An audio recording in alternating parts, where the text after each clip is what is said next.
digong kasi dumadami na ang mga ulupong. Mga sabik lang naman sa kapangyarihan, halatang na isang nila ay ang maghari-harian. Dumadami na ulit ngayon ang mga nalulong, sa bawal na gamot tila ba nakakulong. Hindi makawala kasi mula nung nawala ka, ang takot at kaba nila sa'yo ay nawala na. Pinadama mo sa amin ang tunay na pag-asa, bumaba mga krimen noon at panggagahasa.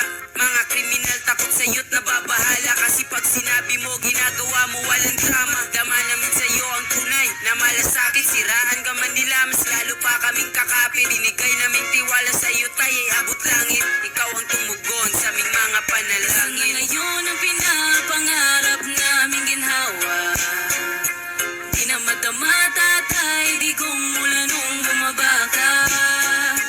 Ang tanong ng sambayanan, meron pa bang pag-asa?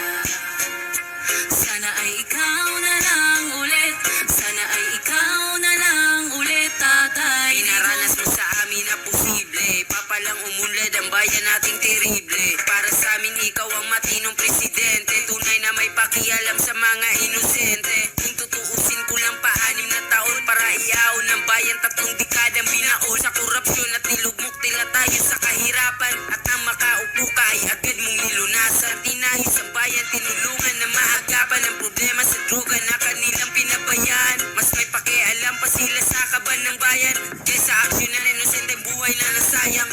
Kakapanghinayang di na ba masisilayan ang